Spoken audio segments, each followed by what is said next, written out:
Lecturas amenas, crónicas, cuentos y relatos presenta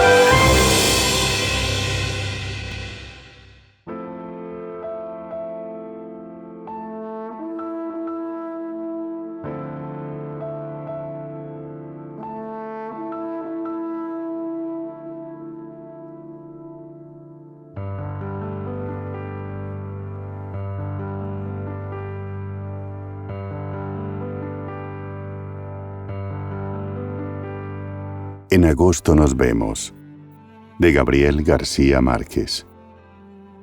Prólogo. La pérdida de memoria que sufrió nuestro padre en sus últimos años fue, como es fácil de imaginar, durísima para todos nosotros. Pero, en particular, la manera en que esa pérdida disminuyó sus posibilidades de continuar escribiendo con su rigor de costumbre fue para él una fuente de frustración desesperante. Nos lo dijo una vez con la claridad y la elocuencia de un gran escritor. La memoria es a la vez mi materia prima y mi herramienta. Sin ella, no hay nada. En agosto nos vemos fue el fruto de un último esfuerzo por seguir creando contra viento y marea. El proceso fue una carrera entre el perfeccionismo del artista y el desvanecimiento de sus facultades mentales. El largo ir y venir de las muchas versiones del texto es descrito en detalle, mucho mejor de lo que podríamos hacerlo nosotros, por nuestro amigo Cristóbal Pera en sus notas para esta edición. En su momento, solo sabíamos de la sentencia final de Gabo. «Este libro no sirve. Hay que destruirlo». No lo destruimos, pero lo dejamos a un lado con la esperanza que el tiempo decidiera qué hacer con él. Leyéndolo una vez más a casi 10 años de su muerte, descubrimos que el texto tenía muchísimos y muy disfrutables méritos. En efecto, no está tan pulido como lo están sus más grandes libros. Tiene algunos baches y pequeñas contradicciones, pero nada que impida gozar de lo más sobresaliente de la obra de Gabo: su capacidad de invención, la poesía del lenguaje, la narrativa cautivadora, su entendimiento del ser humano y su cariño por sus vivencias y sus desventuras, sobre todo en el amor. El amor, posiblemente, el tema principal de toda su obra. Al juzgar el libro, mucho mejor de cómo lo recordábamos, se nos ocurrió otra posibilidad: que la falta de facultades que no le permitieron a Gabo terminar el libro también le impidieron darse cuenta de lo bien que estaba, a pesar de sus imperfecciones. En un acto de traición, decidimos anteponer el placer de sus lectores a todas las demás consideraciones. Si ellos lo celebran, es posible que Gabo nos perdone. En eso confiamos. Rodrigo y Gonzalo García Barcha.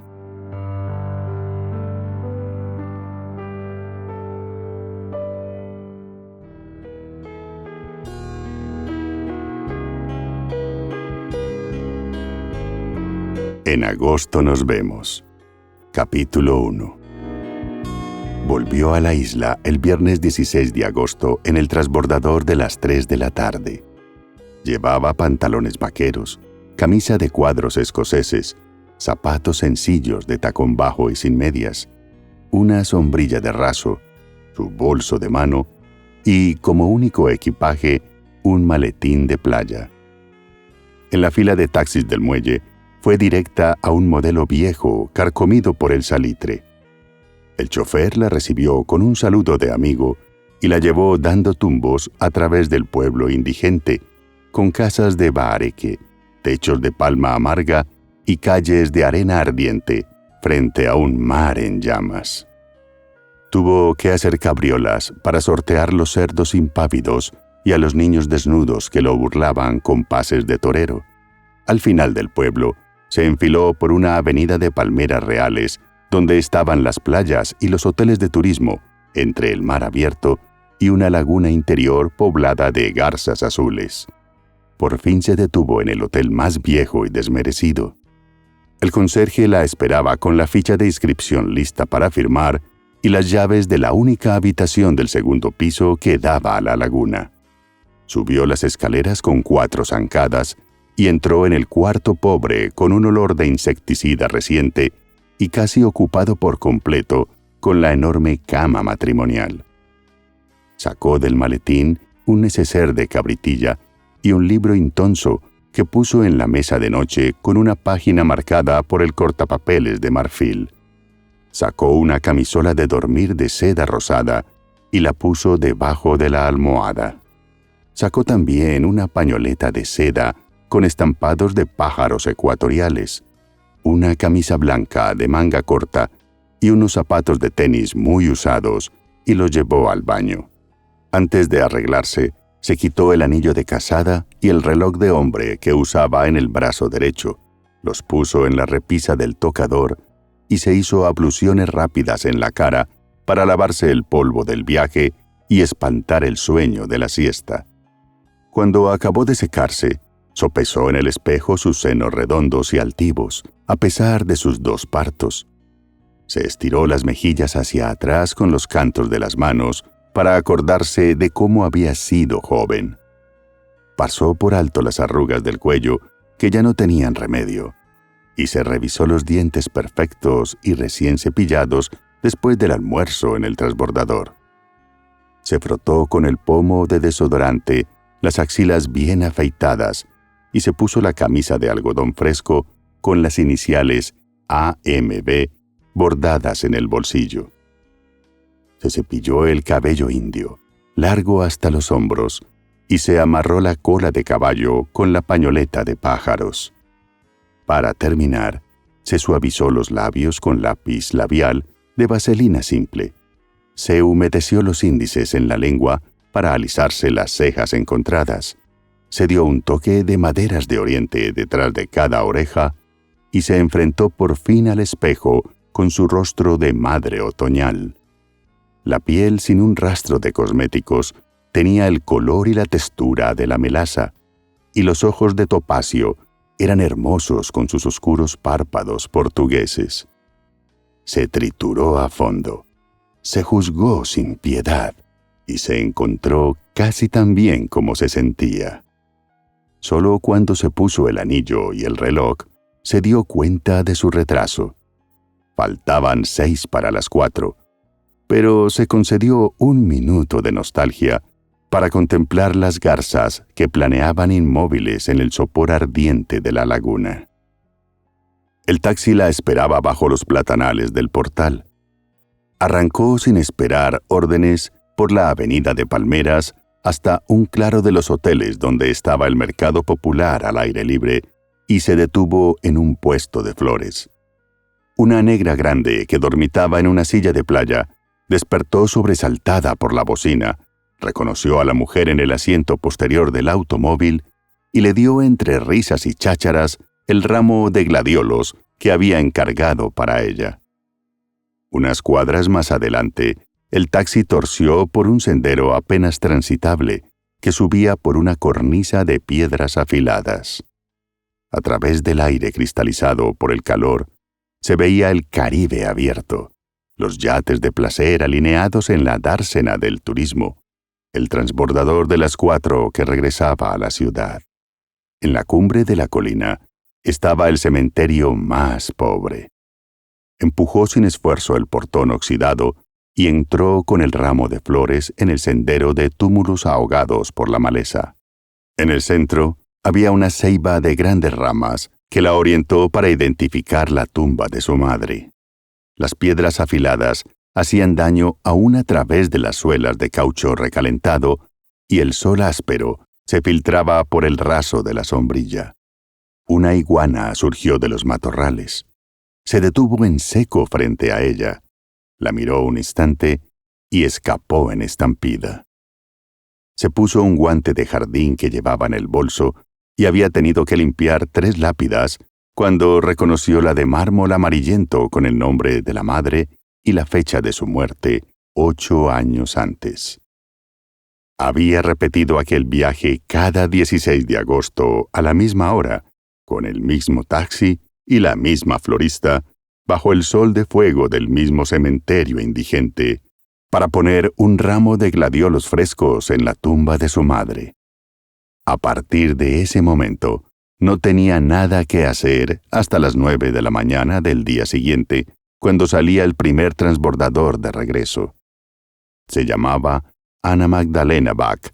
Había cumplido 46 años de nacida y 27 de un matrimonio bien avenido con un hombre que amaba y que la amaba, y con el cual se casó sin terminar la carrera de Artes y Letras, todavía virgen y sin noviazgos anteriores.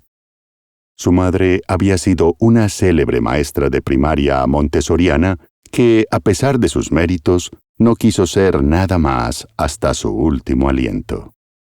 Anna Magdalena heredó de ella el esplendor de los ojos dorados, la virtud de las pocas palabras y la inteligencia para manejar el temple de su carácter. Era una familia de músicos. Su padre había sido maestro de piano y director del Conservatorio Provincial durante 40 años. Su marido, también hijo de músicos y director de orquesta, sustituyó a su maestro. Tenían un hijo ejemplar que era el primer cello de la Orquesta Sinfónica Nacional a los 22 años y había sido aplaudido por Mstislav Leopoldovich Rostropovich en una sesión privada. En cambio, la hija de 18 años tenía una facilidad casi genial para aprender de oído cualquier instrumento, pero solo le gustaba como pretexto para no dormir en casa. Estaba de amores alegres con un excelente trompetista de jazz, pero quería profesar en la Orden de las Carmelitas Descalzas contra el parecer de sus padres. La voluntad de ser enterrada en la isla la había expresado su madre 3 días antes de morir. Anna Magdalena quiso viajar al entierro, pero a nadie le pareció prudente, pues ella misma no creyó que pudiera sobrevivir a la congoja.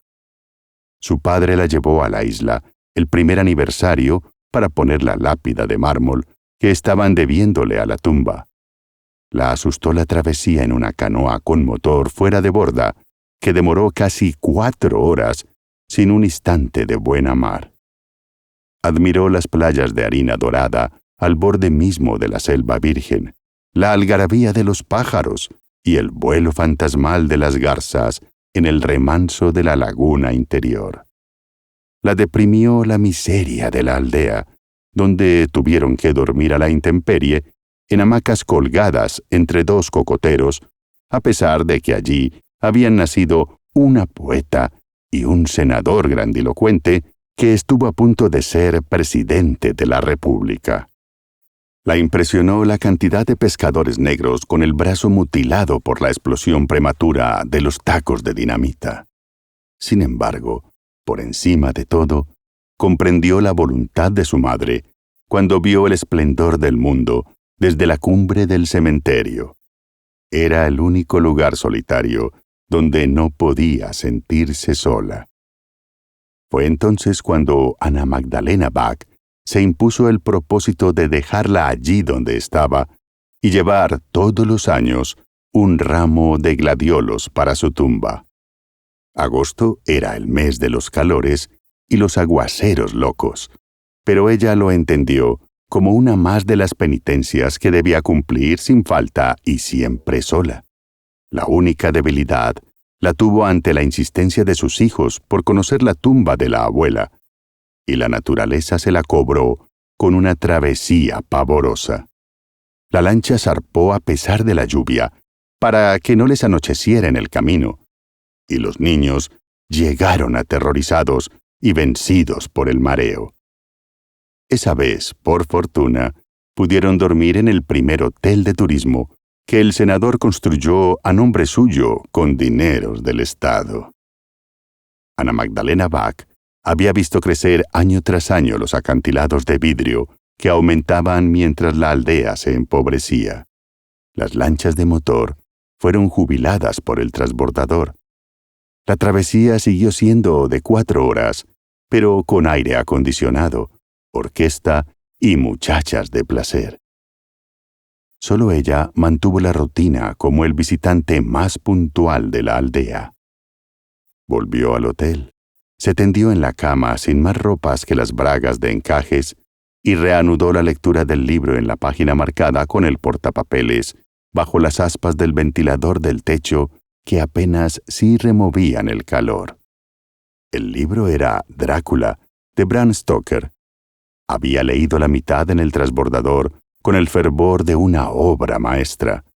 Se quedó dormida con el libro en el pecho y despertó 2 horas después en las tinieblas, empapada en sudor y muerta de hambre. El bar del hotel estaba abierto hasta las 10 de la noche y había bajado a comer cualquier cosa antes de dormir. Notó que había más clientes que de costumbre a esa hora y el mesero no le pareció el mismo de antes.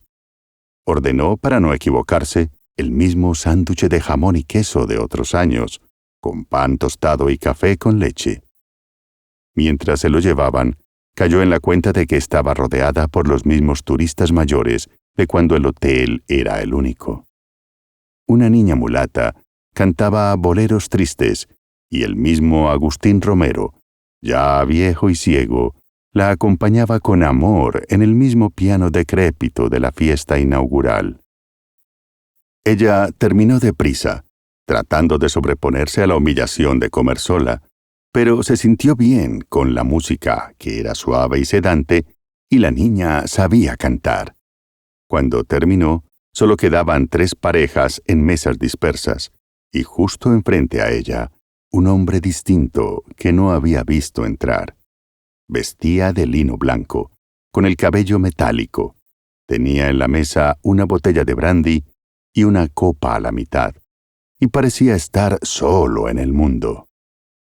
El piano inició el Claro de Luna de Debussy en un aventurado arreglo para bolero, y la niña mulata la cantó con amor. Conmovida, Ana Magdalena Bach pidió una ginebra con hielo y soda, el único alcohol que sobrellevaba bien. El mundo cambió desde el primer sorbo. Se sintió pícara, alegre, capaz de todo, y embellecida por la mezcla sagrada de la música con la ginebra. Pensaba que el hombre de la mesa de enfrente no la había visto, pero lo sorprendió observándola cuando lo miró por segunda vez. Él se ruborizó. Ella le sostuvo la mirada mientras él miró el reloj de Leontina. Lo guardó azorado. Se sirvió otro vaso pendiente de la puerta, ofuscado, porque ya era consciente de que ella lo observaba sin misericordia. Entonces la miró de frente. Ella le sonrió y él la saludó con una leve inclinación de cabeza. ¿Puedo invitarla a una copa?, le preguntó. Sería un placer, dijo ella. Él pasó a su mesa y le sirvió un trago con muy buen estilo. «Salud», dijo. Ella se puso a tono y ambos bebieron de un golpe.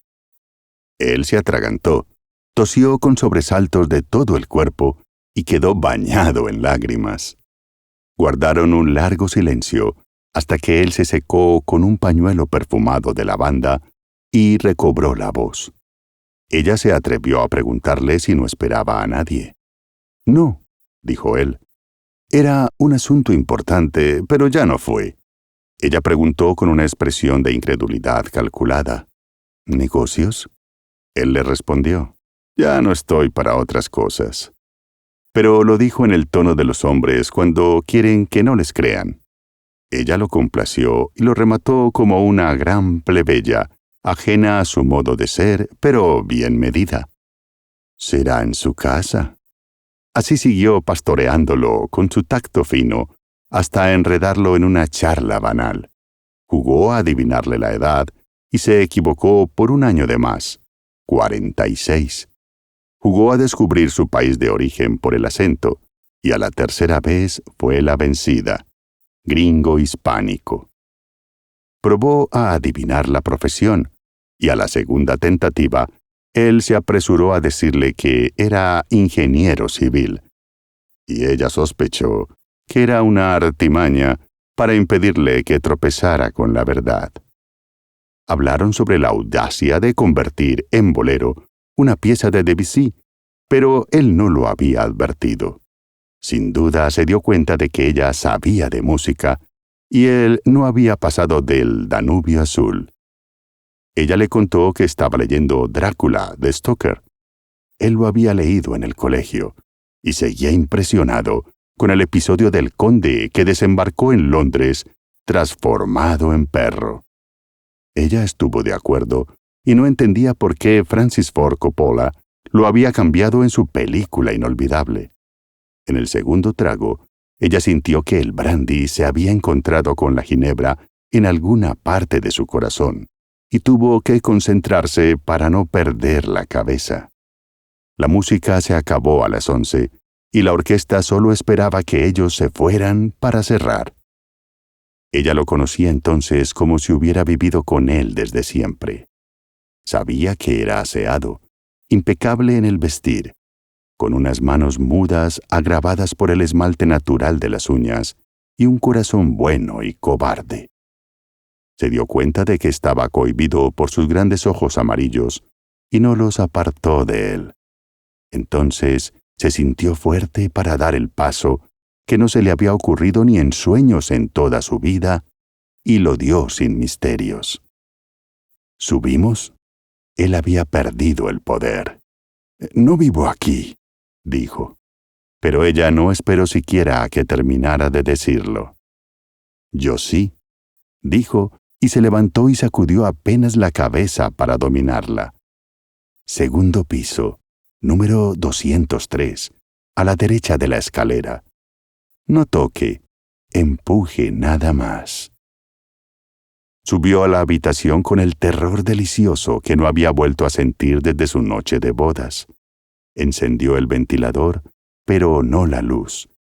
Se desnudó en la oscuridad sin detenerse y dejó el reguero de ropa en el suelo, desde la puerta hasta el baño. Cuando encendió el foco del tocador, tuvo que cerrar los ojos y aspirar hondo para regular la respiración y el temblor de las manos. Se lavó el sexo a toda prisa, las axilas y los dedos de los pies macerados por el caucho de los zapatos, pues, a pesar de los sudores de la tarde, no había pensado bañarse hasta el día siguiente. Sin tiempo de cepillarse los dientes, se puso en la lengua una pizca de pasta dentrífica y volvió al cuarto iluminado apenas por la luz diagonal del tocador. No esperó a que su invitado empujara la puerta, sino que la abrió desde dentro cuando lo sintió llegar. Él se asustó, pero ella no le dio tiempo de más en la oscuridad. Le quitó la chaqueta a zarpazos enérgicos, la corbata, la camisa, y fue tirando todo en el suelo por encima de su hombro. A medida que lo hacía, el aire se iba impregnando de un tenue olor de lavanda. El hombre trató de ayudarla al principio, pero ella no le dio tiempo. Cuando lo tuvo desnudo hasta la cintura, lo sentó en la cama y se arrodilló para quitarle los zapatos y las medias. Él se soltó al mismo tiempo la hebilla del cinturón y se desabotonó la bragueta, de modo que a ella le bastó con jalar los pantalones para quitárselos. Ninguno de los dos se preocupó por las llaves y los billetes y monedas y la navaja que rodaron por el suelo. Por último, lo ayudó a sacarse el calzoncillo a lo largo de las piernas y se dio cuenta de que no era tan bien servido como su esposo, que era el único adulto que conocía desnudo, pero estaba sereno y enarbolado. No le dejó ninguna iniciativa. Se acaballó sobre él hasta el alma y lo devoró para ella sola y sin pensar en él, hasta que ambos quedaron perplejos y exhaustos en una sopa de sudor.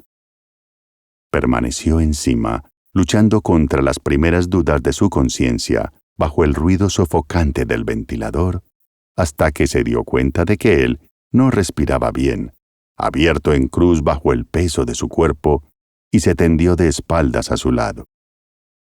Él pareció inmóvil hasta que tuvo el primer aliento para preguntar: «¿Por qué yo?»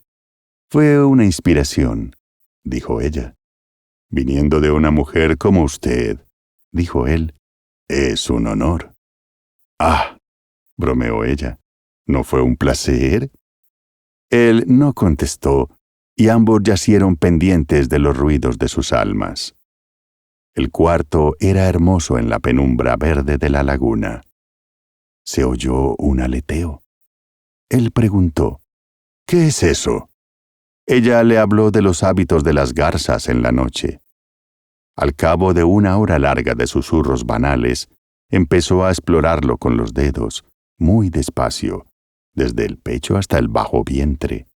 Siguió con el tacto de sus pies a lo largo de las piernas y comprobó que todo él estaba cubierto por un vello espeso y tierno como un musgo en abril. Luego volvió a buscar con los dedos el animal en reposo y lo encontró desalentado, pero vivo. Él se lo hizo más fácil con un cambio de posición. Ella lo reconoció con las yemas de los dedos. El tamaño, la forma, el frenillo acesante, el glande de seda, rematado por un dobladillo que parecía cosido con agujas de enfardelar.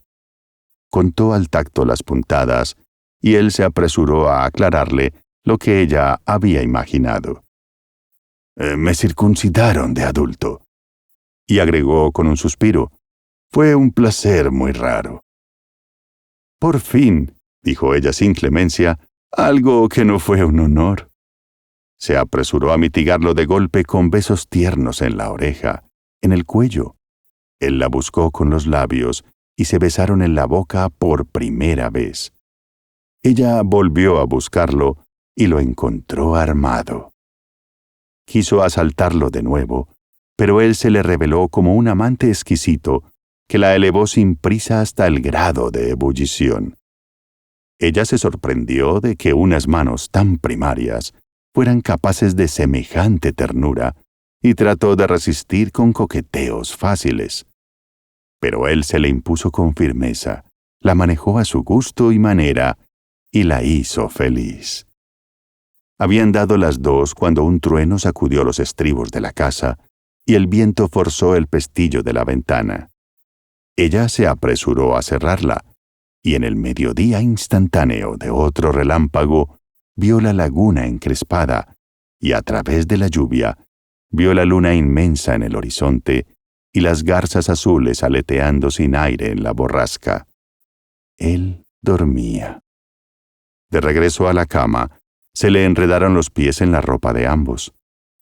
Dejó la suya en el suelo para recogerla después y colgó la chaqueta de él en la silla, colgó encima la camisa y la corbata, dobló los pantalones con cuidado para no arrugar la línea y puso encima las llaves, la navaja y el dinero. El aire del cuarto había refrescado por la tormenta, así que se puso la camisola rosada de una seda tan pura que le erizó la piel.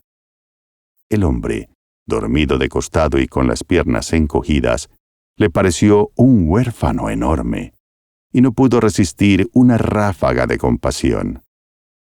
Se acostó a sus espaldas, lo abrazó por la cintura, y el resplandor de su cuerpo ensopado acabó de despertarlo. Él soltó un resuello áspero y se apartó dormido.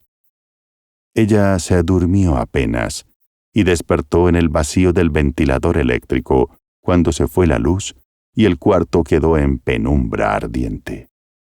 Él roncaba entonces con un silbido continuo. Por simple travesura, ella empezó a toquetearlo con la punta de los dedos. Él dejó de roncar con un sobresalto abrupto y empezó a revivir. Ella lo abandonó por un instante y se quitó de un tirón la camisola de dormir. Pero cuando volvió a él, fueron inútiles sus artes, pues se dio cuenta de que se hacía el dormido para no complacerla por tercera vez. Así que volvió a ponerse la camisola y se durmió de espaldas a él. Su horario natural la despertó a las 6. Yació un instante divagando con los ojos cerrados, sin atreverse a admitir el latido de dolor de sus sienes, ni la náusea helada, ni el desasosiego por algo ignoto que sin duda la esperaba en la vida real. Por el ruido del ventilador, se dio cuenta de que la alcoba era ya visible en el alba azul de la laguna. De pronto, como el rayo de la muerte, la fulminó la conciencia brutal de que había fornicado y dormido por la primera vez en su vida con un hombre que no era el suyo. Se volvió a mirarlo asustada por encima del hombro y no estaba. Tampoco estaba en el baño. Encendió las luces generales y vio que no estaba la ropa de él y en cambio la suya, que había tirado por el suelo, estaba doblada y puesta casi con amor en la silla. Solo entonces se dio cuenta de que no sabía nada de él, ni siquiera el nombre, y lo único que le quedaba en su noche loca era un triste olor de lavanda en el aire purificado por la borrasca. Solo cuando cogió el libro de la mesa de noche para guardarlo en el maletín, se dio cuenta de que él le había dejado entre sus páginas de horror un billete de $20.